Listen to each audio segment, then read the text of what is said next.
La fête du football en Afrique, c'est vraiment une grande fête parce que ça réunit toutes les nations africaines. D'abord pour l'esprit de fair play et puis vous le savez bien, les sports, surtout le football en particulier, c'est un vecteur de socialisation.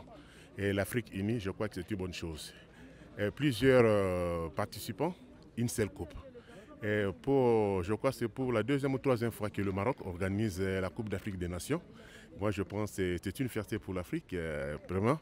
Le Royaume du Maroc a presque toutes les infrastructures possibles. Je crois j'avais encore 18 ans comme ça. Pour la première fois, j'étais au Maroc en 1988. Et puis après, je suis revenu pour certains Jeux africains, tout ça, pour ce qui concerne seulement les sports. Le Maroc a vraiment avancé. Je crois que c'est une fierté pour l'Afrique. En tout cas, cette canne, ça sera une canne qui restera gravée dans le mémoire des Africains, surtout avec les infrastructures que compte le Royaume du Maroc. Et puis la solidarité et puis l'hospitalité du peuple marocain. Moi, je pense qu'il reste seulement à la CAF. S'il y a quand même quelque chose que la CAF peut demander au Maroc, moi je crois que le Maroc est déjà prêt pour organiser cette Coupe d'Afrique des Nations. Et puis c'est déjà vers le mois de mars que le Maroc avait déjà tout terminé. J'ai l'impression parce que j'étais au Maroc il y a de cela 4 mois et je suis revenu et j'étais encore au Maroc il y a de cela 2 semaines. Et moi je pense que le Maroc va accueillir toute l'Afrique avec fierté. Je suis fier du peuple marocain, je lui dois beaucoup par leur hospitalité. Par leur hospitalité. À ce qui concerne les infrastructures, le Maroc rivalise l'Europe. Le Maroc rivalise l'Amérique. Nous, les Africains, nous sommes fiers des infrastructures marocaines. Nous n'allons rien regretter. Et je pense que si le Maroc demandait la Coupe du Monde, moi je pense que si j'étais le conseiller du président Infantino, en tout cas, je mettais mon droit de veto pour que le Maroc puisse organiser la Coupe du Monde, la FIFA. Et pour la CAN, je crois que c'est irréprochable. Ça reste maintenant au peuple marocain de montrer encore aux autres leur hospitalité. Moi, j'ai déjà vécu au Maroc. Je suis un petit Marocain, Congolais, mais un petit Marocain en esprit, parce que j'ai déjà vécu avec le peuple marocain. Je pense que toutes les équipes, toutes les nations qui seront au Maroc ne seront pas dessus. Je crois que c'est au Marocain, le peuple marocain, de nous recevoir avec beaucoup d'amour, de nous réserver un accueil chaleureux dans le fair play, dans l'amour. C'est ça l'unité de l'Afrique. Pour le prochain Cannes, moi je dirais que je félicite d'abord les autorités pour les infrastructures. J'ai pu regarder de différents hôtels qu'ils ont construits pour de différentes équipes et puis pour l'organisation, en tout cas félicitations parce que le Maroc est devenu le pays hôte de l'Afrique pour organiser des différentes compétitions parce qu'on venait de suivre le U17,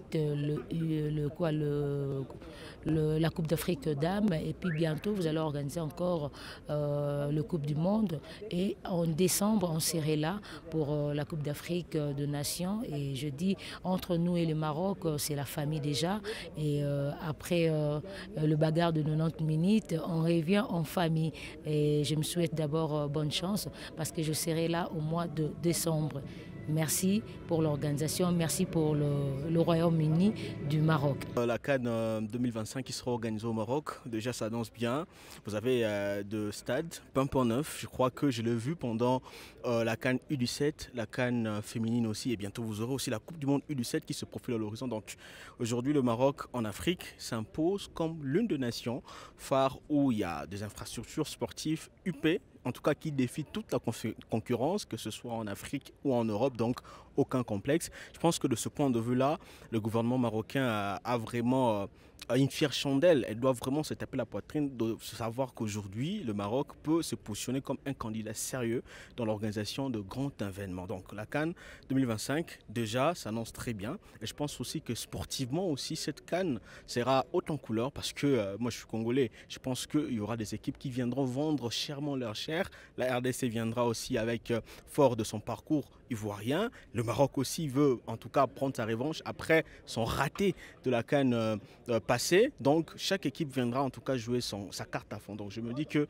cette CAN vraiment sera une CAN qui peut pour moi rivaliser avec la CAN ivoirienne en termes surtout d'intensité de jeu parce que chaque sélectionneur actuellement travaille de sorte que son équipe soit étoffée. Je venais d'apprendre que l'équipe marocaine veut s'étoffer avec un défenseur qui joue le champ, je pense que c'est Taouane si je ne m'abuse pas. Il va renforcer votre effectif. Et la RDC aussi de son côté aussi va se renforcer, je ne vais pas dévoiler.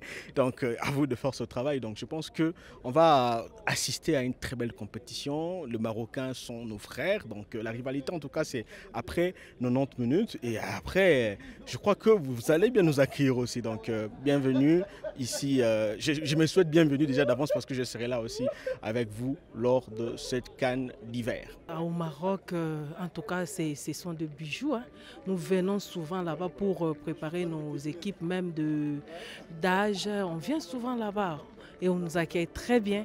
On connaît les Marocains sont bien avec nous. Ça, c'est juste des plaisanteries, hein, ce qu'on fait là. Même si on dit que non, on va vous battre, ce sont des plaisanteries, ce sont des histoires du foot. Mais on reste des frères africains, donc on ne peut pas se plaindre. Nous sommes vos frères et sœurs, donc ça va.